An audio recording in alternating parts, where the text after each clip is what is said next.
আর ওদিকে আমরা দেখেছিলাম গতকাল আরামবাগের প্রাক্তন তৃণমূল সাংসদ অপরূপা পোদ্দার পুলিশের যখন এনআইএ নিয়ে যাচ্ছে তার স্বামীকে, তখন পুলিশকে তিনি বলছেন যে হু আর ইউ, কেন তার কাছে এসেছে, একদম রীতিমতো ধাক্কা দিয়ে সরিয়ে দিচ্ছেন। দেখুন কালকের সেই ছবি। দিদি কি বলবেন? দিদি কি বলবেন? দিদি কি বলবেন? দিদি কি বলবেন? দিদি কি বলবেন? দিদি কি বলবেন? পুলিশের কাজে বাধা, তার গায়ে হাত, গুরুতর অপরাধ হিসেবে দেখা হয়। আইনজীবীরা আমাদের জানিয়েছেন সেক্ষেত্রে বড় শাস্তি হতে পারে, তার 7 থেকে 10 বছর পর্যন্ত জেলও হতে পারে, জামিন অযোগ্য ধারায় মামলা হতে পারে তার বিরুদ্ধে। পুলিশ তাকে ডেকে পাঠিয়েছিল আজ দুপুর 12টায়, তার যাওয়ার কথা ছিল থানায়, কিন্তু এখন বিকেল 5:30, এখনো পর্যন্ত অপরূপা পোদ্দার তিনি যাননি, তার আইনজীবীও যাননি। রানা রয়েছেন সরাসরি আমার সঙ্গে থানার সামনে থেকে রানা রয়েছেন। রানা, এখনো পর্যন্ত নিশ্চয়ই অপরূপা পোদ্দারের তরফে কেউ থানায় আসেননি, তিনি নিজেও আসেননি, কোথায় তিনি আজ কি আসবেন?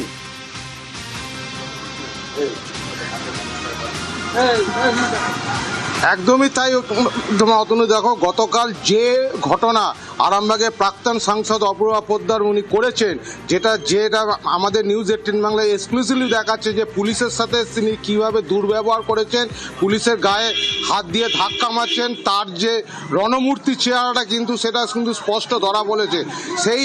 সেই জন্য কিন্তু শ্রীরামপুর থানার পুলিশ ইতিমধ্যেই তাকে কিন্তু গতকাল রাতে তার বাড়িতে নোটিশ পাঠায় যে আজ বেলা 12টার মধ্যে তাকে কিন্তু হাজিরা দিতে হবে। সেই মতন কিন্তু ঠিক সময়ের আগে বেলা 11টা নাগাদ শ্রীরামপুরে হচ্ছে এসিপি 2 কমল মাইতি, তিনি কিন্তু এসে উপস্থিত হয়েছেন। আইসি রয়েছেন, মানে প্রচুর কেন্দ্রীয় ফোর্স রাখা রয়েছে, বিশেষ করে মহিলা টিম। কিন্তু 5.5 ঘন্টা কেটে গেল, এখনো কিন্তু অপরূপা পোদ্দার আসেননি। যেটা জানা যাচ্ছে যে তিনি এনআইএর যে তিনি কোর্টে রয়েছেন, সেখানে তিনি রয়েছেন। তবে পুলিশ প্রশাসনের পক্ষ থেকে তাকে কিন্তু আবার আদালতে আমাদের ক্যামেরায় ধরা পড়লো অপরূপা পোদ্দারের ছবি। এনআইএ আদালত যেখানে অপরূপা পোদ্দারের স্বামী, তাকে তোলা হয়েছিল আজ, সেখানে দেখা গেল অপরূপা পোদ্দারকে। কিন্তু অপরূপা পোদ্দার কি আজ দেখা করবেন, আদৌ যাবেন কি থানায়? থানাকে কিছু জানিয়েছেন, পুলিশকে কিছু জানিয়েছেন রানা?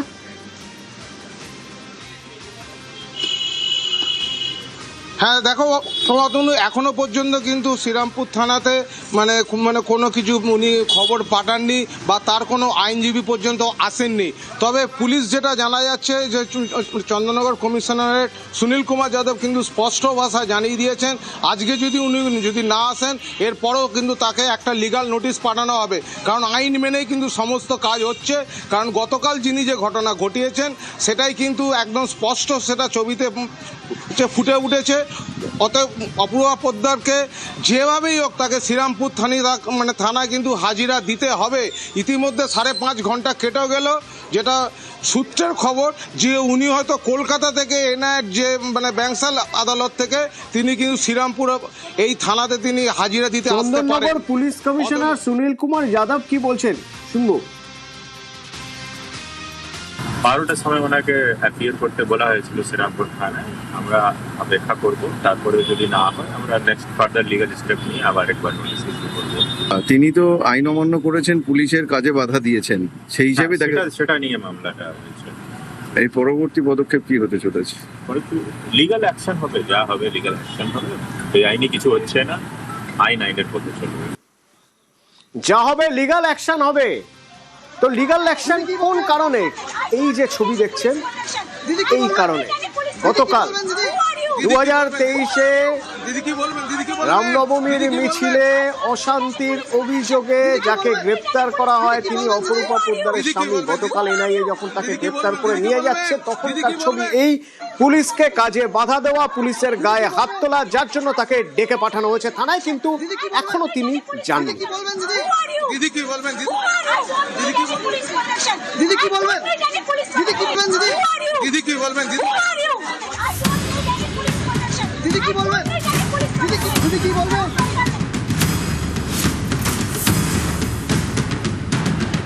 2023-এ হুগলির রিষড়ায় রামনবমীর দিন অশান্তি। সেই মামলায় মঙ্গলবার তৃণমূল কাউন্সিলর সাকির আলীকে গ্রেফতার করে এনআইএ।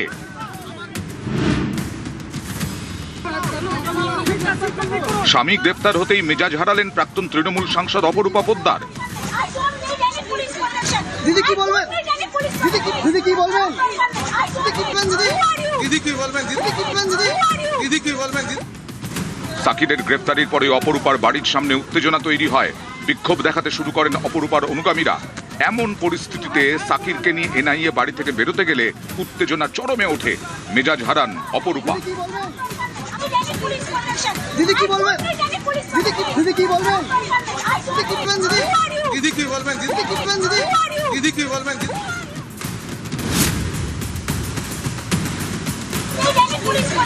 দিদি কি বলবেন? দিদি কি বলবেন? দিদি কি বলবেন? দিদি কি বলবেন? অপরূপা পোদ্দার ওরফে আফরিন আলী, আরামবাগ লোকসভার প্রাক্তন তৃণমূল সাংসদ।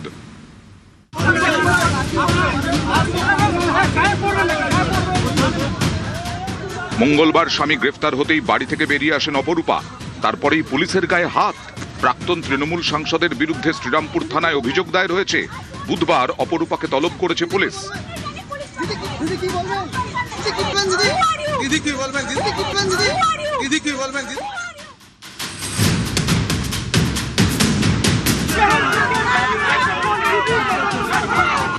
অপরূপার বাড়ির বাইরের ঘটনা অনেককেই মনে করিয়ে দিচ্ছে 2024-এর সন্দেশখালির কথা।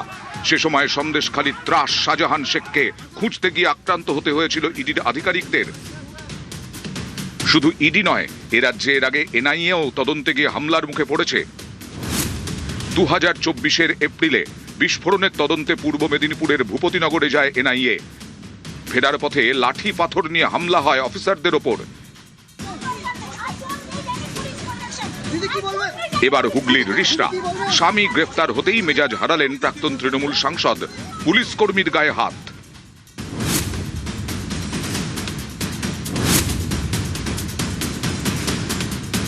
আইন অনুযায়ী সরকারি কর্মীকে কাজে বাধা দিলে, হুমকি দিলে কিংবা হামলা করলে তা শাস্তিযোগ্য অপরাধ। এক্ষেত্রে ভারতীয় ন্যায় সংহিতার একাধিক ধারায় মামলা হতে পারে। মামলা হতে পারে 132, 121, 195, 221 সহ একাধিক ধারায়। বিএনএস এর সেকশন 121 যার দুটো পার্ট রয়েছে, যদি গ্রিভিয়াস ফাঁক হয় সেক্ষেত্রে আপ টু 10 ইয়ার্স পর্যন্ত ইমপ্রিজনমেন্ট যেতে পারে, কিন্তু যদি তার থেকে কম হয় তাহলে আপ টু 5 ইয়ার্স পর্যন্ত কিন্তু ইমপ্রিজনমেন্ট আছে। আমাদের আগের আইপিসিতেও ছিল, বিএনএস এও আছে। পাবলিক সার্ভেন্টের ক্ষেত্রে যদি তাদেরকে লফুল কাজ করতে বাধা দেয় এবং তাদের যদি ভলেন্টারি অ্যাসল্ট করা হয় বা হার্ট করা হয়, এবং সেই হার্টের ক্যাটাগরি অনুযায়ী কিন্তু quantum of the offence depend করে। 3টে প্রভিশনই আছে, নন বেলেবল অফেন্স, এবং আপনি যদি ডিসচার্জে আটকান সেখানে, এবং আপনার পেনাল্টি। 3টে প্রভিশনই কিন্তু আইনে দেওয়া আছে। এর জন্য আপনাকে পুলিশ অ্যারেস্টও করতে পারে, এবং যে অ্যারেস্টই হবে সেটা কিন্তু নন বেলেবল অফেন্স হবে। সর্বোচ্চ 7 বছর আপনার ইমপ্রিজনমেন্ট হতে পারে, এবং আপনাকে পেনাল্টিও পে করতে হতে পারে এই সরকারি কাজে বাধা দেওয়ার জন্য। এবং যেটা আরো বড় বিষয় হচ্ছে, এর মধ্যে যেটা সেকশন 132 অফ দ্য বিএনএস, এটা কিন্তু নন বেলেবল সেকশন, অর্থাৎ আপনি যদি সহজভাবে বেল নাও পেতে পারেন।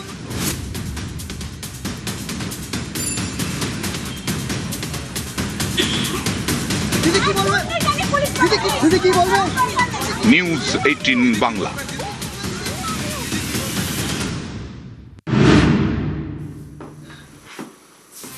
তো যাকে এনআইএ তুলে নিয়ে এলেন সে অপরূপা পোদ্দারের স্বামী। তার বাড়িতে আবার পাওয়া গিয়েছিল তল্লাশির সময় কার্তুজ। কার্তুজ কি জন্য?